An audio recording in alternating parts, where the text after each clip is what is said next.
მოგესალმებით, პატივცემულო სოხუმური ბრეხალობის ერთგულო მაყურებელო. ვაგრძელებთ აფხაზეთის საინფორმაციო ანალიტიკური ცენტრის მედია პროექტს სოხუმური ბრეხალობა.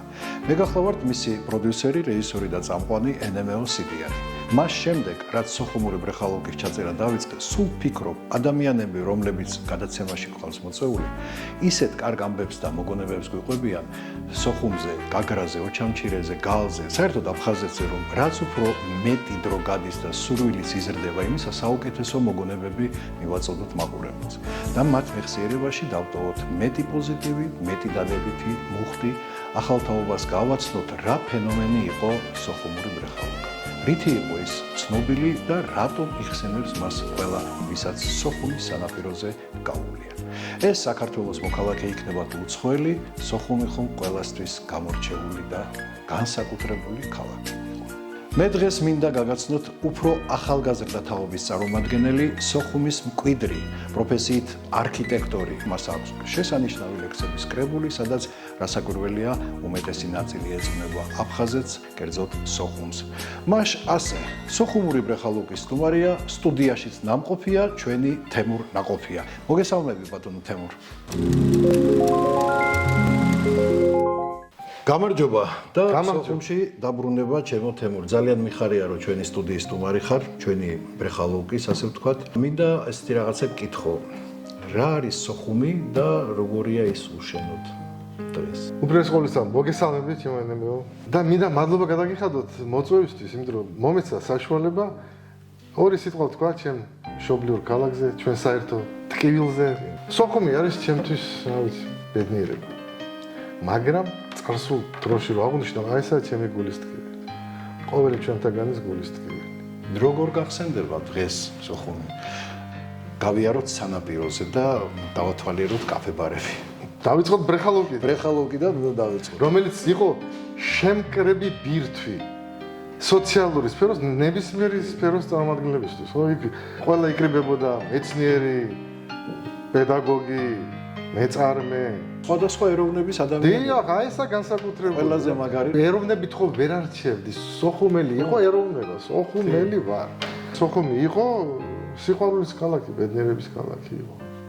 სამწუხაროდ წარსულში დარჩა ეს ყველაფერი. მე ხშირი სტუმარი არ ყოფილვარ ბრეხალობის. ჩემი უფრო ინტერესის სფერო იყო სანაპირო ზოლის გასართობი პუნქტები, აი გინდა პინგვინი, ახალგაზრდული, ელბრუსი, ამბრა, აპრა, ამიტომ 25 წლის ასაკში ვიყავი, როცა ომი სამწუხაროდ წამოიწყო სოხუმში და აი მე უფრო ელბრუსისკენ ცხოვრობდი და ზაფხულობით თითქმის ყოველი საღამო ვატარებდი ელბრუსში.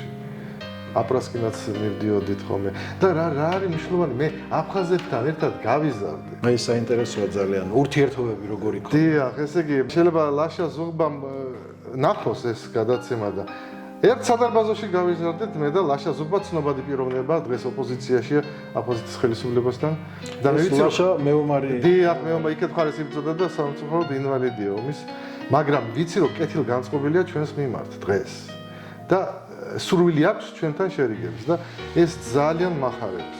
ურთიერთობა ხო არა გაქვს მაგალითად? არა, სამწუხაროდ დღეს ამჟამად არა მაქვს, მაგრამ მოხარული ვიქნებოდით თუ ჩამოყალიბდება ჩვენ შორის ურთიერთობა.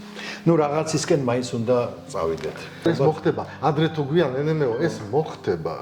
ჩემ და მე რომ ვერ მოვესწრო, ჩემი შვილები ვიცი რომ მოესწრებიან ამ შედეგს. შვილებთან თუ საუბრობ სოხუმზე? რა თქმა უნდა, ვუნერგავ, პატარები არიან, ჯერ 15-15 წლის ასაკში არიან ჩემი ქალბაჟი და მე ვუნერგავ, რა თქმა უნდა, სიღრმიდან ვუნერგავ სოხუმის მიმართ სიყვარულს. როცა ეკითხებიან მათ, სადაური ხარ? სოხუმელი. პასუხს სცემენ, სოხუმელი ვარ. უნდა დაბრუნდეს ხალხიც და უნდა დავიბრუნოთ ერთმანეთი. აუცილებლად. აუცილებლად. სხვანაირად რა ვიცი, არ წარმოუდგენლია. ეს უნდა მოხდეს. გარდაუვალია ჩვენი შერიგება და იცი მე მინდა მოვიხსენიო. ხო შეიძლება პატარა ლირიკული გადახრა, ვიცით ყველა, ვინც იყო დიდი ჩინელი მოაზროვნე? კონფუცი. კონფუცი. უის აბა ის სახელად დაგავიწყდებაო, ხო? შეგირდებს რასაც სწავლობდა, იცი კონფუცი რომ ყველაზე დიდი თვისება ადამიანში არის შემწყნარებლობა. მხოლოდ ძლიერებს გააჩნიათო ეს თვისება, რომელიც მომდინარეობს სიყვარულიდან, თორე თუ სიყვარული არ გაგაჩნია, შემწყნარებელიც ვერ იქნები. პატიების უნარი უნდა გაგაჩნდეს. აბა რა თქმა უნდა. მხოლოდ ძლიერებს ახასიათებს და მე პირადად მე შევძელი პატიება ყველაფრის. პინგვინზე რა სიტყვი? ამირანის ყავა. შენიერი ყველაზე კარგი ყავა გდებოდა ამირანთან, რა თქმა უნდა. შირის სტუმარი ვიყავ. ეს უფრო სტუდენტური ყავა. კუკურის ჩაი. იქაც ყველა სფეროს წარმომადგენელი იკრიბებოდა, ვიცით, ნებისმიერი სფერო და იქაც სიყვარულის უფებდა. იქ სხვადასხვა უფრო სოლიდური ხალხი შედიოდა. ჩაის დალევი. ჩვენი მამის ხნის ხალხი. არანაირი კავშირი არ აქვს. სამწუხაროდ არანაირი. იცი ვინც ცხოვრობს იმეთი არაფერი, ჩემს სახლში. იზრდებოდით ერთ ეზოში. დიახ.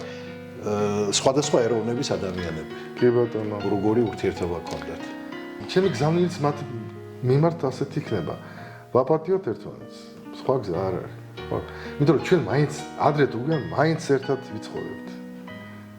ჩვენ თორე ჩვენი შვილები მაინც და ამიტომ ძმურ რჩევას მივცევ იქათ მხარეს რომ უნდა შევრიგდეთ. სხვა გამოსავალი არ არის.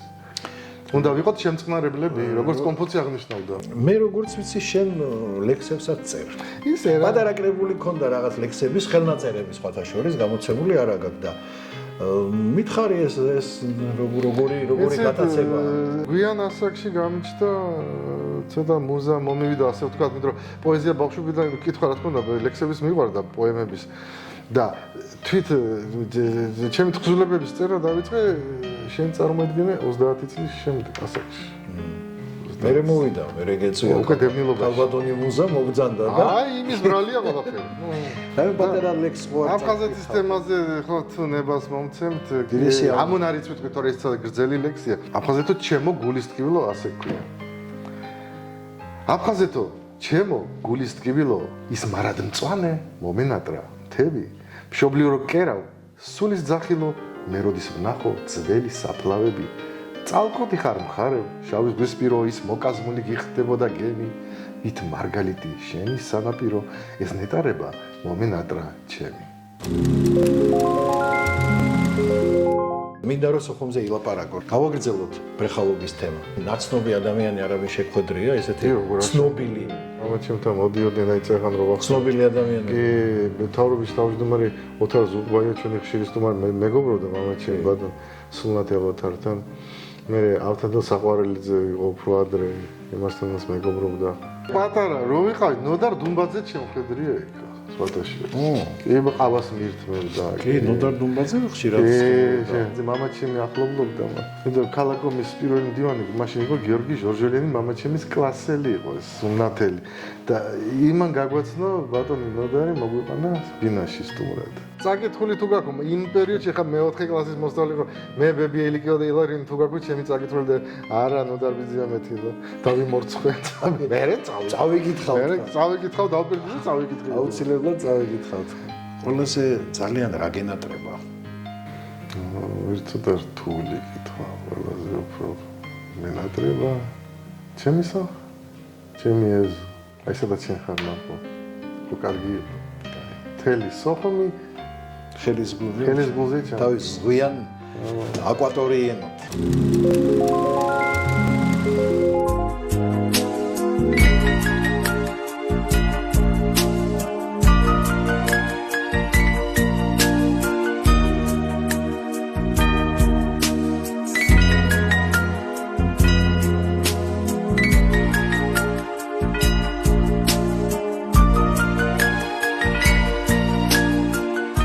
ძალიან დიდი მადლობა თემურ. მადლობა შენ ჩემო რომ მონაწილეობისთვის და სიმართლე გითხრა მე მეგონა უფრო მეტ კარგ რაღაცებს გაიხსენებდი, მაგრამ სიტყვა ძუნწი. ხო, ოტიაოსელიენმა თქვა ლაპარაკი რომ ეზარებოდა, იმდენ დავიწყე წერაო და აი შენ ლექსების წერა რო გაქვს დაწყებული, ეთქობა იქითკენ გადაგყავს. ნუ ისეა თუ ასეა, ძალიან დიდი მადლობა. მინდა მადლობა თქვენ და ყურადღებისთვის. გისურვო მოკლე ხანში მართლაც აფხაზეთში გვეზეიმოს და გვეთქვას ის სიტყვები, რასაც დღეს ჩვენ აქ ერთმანეთს უზიარებთ.